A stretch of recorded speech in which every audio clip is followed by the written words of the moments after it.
You're listening to the WordPress and Tech podcast with Natalie Crow Designs and the NCD Academy, the podcast designed for non-techies in business wanting to build, improve, and maintain profitable WordPress websites without the tech overwhelm. I'm your host, Natalie Crow, creator of the NCD Academy WordPress 101 course and the NCD Tech Sessions membership.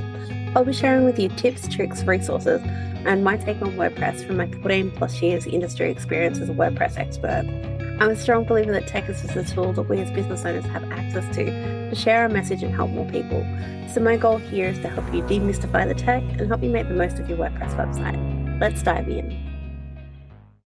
Hey there, lovelies. So today's episode, I want to have a chat with you in regards to keeping our website safe, but also having a look at why hackers actually want access to our site in the first place.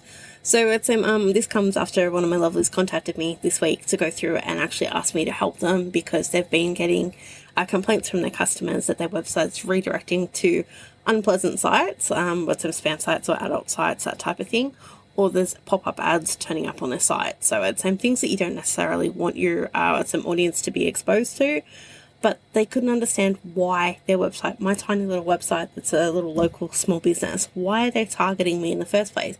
Is it a targeted attack? And is this something that I've done wrong? Well, primarily keeping your website up to date, is a big thing that we need to be doing. So making sure that you've done your WordPress updates and you do a backup of your site regularly.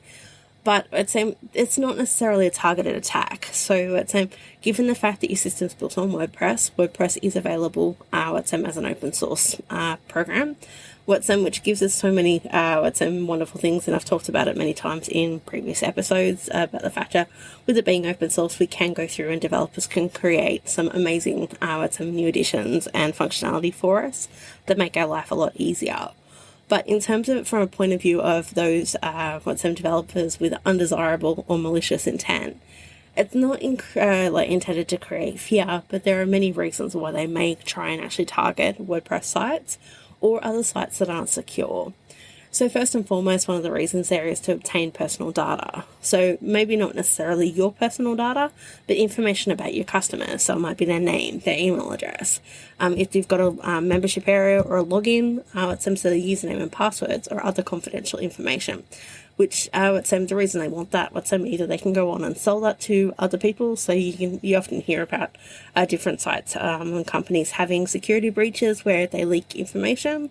This type of thing, is similar, where they go through and actually take all that and either threaten to go through and publish all your this confidential information to the world that anyone can access, or you pay lots of money. So that's one of the options there that they look at. The second is to exploit your actual payment methods. So, for example, if you store credit card details on your websites, and there are some plugins that do actually store this information, which is not a real safe way to do things.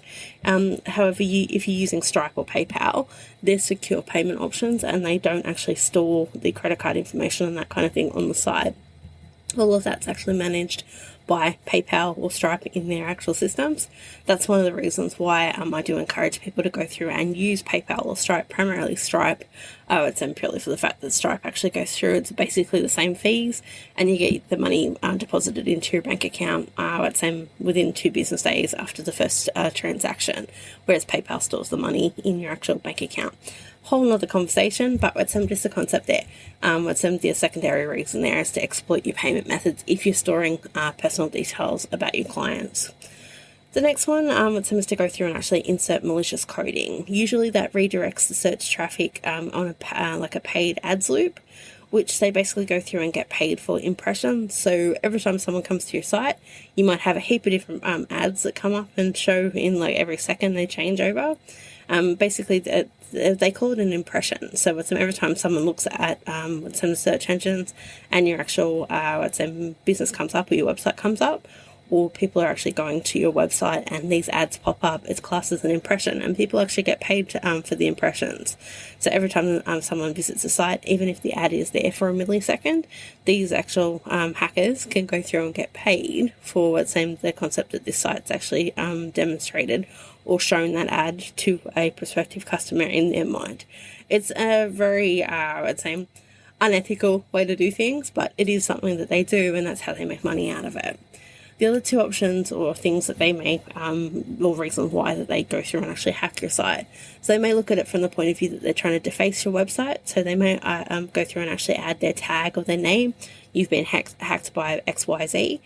More as a significance factor. I'd say we see, or I've seen this more in previous years rather than recently, but what's in the concept of going through and actually having a big banner over the top of the page, no matter what page you go to the website, that this site's been hacked by, and usually it's a country or an actual group of hackers' names.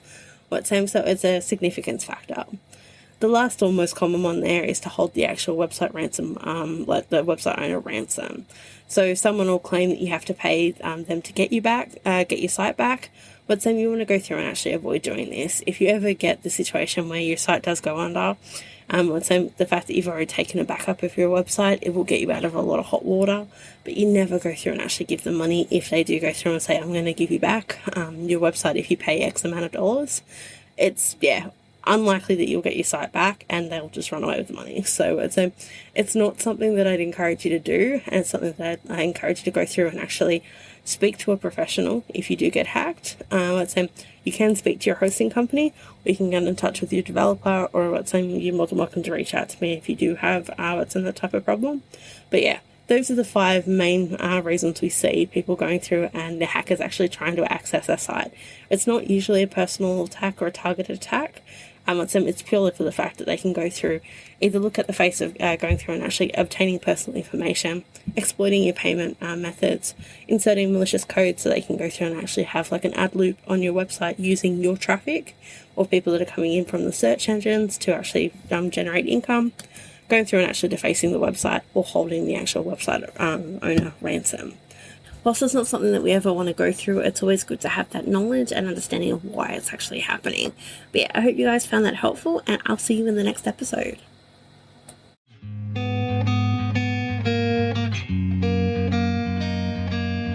You've been listening to the WordPress and Tech podcast with Natalie Crow. I'd love for you to go through and subscribe so you don't miss any of our next episodes. Also head over to ncdacademy.com.au/podcast for all of our free resources and tools and tips.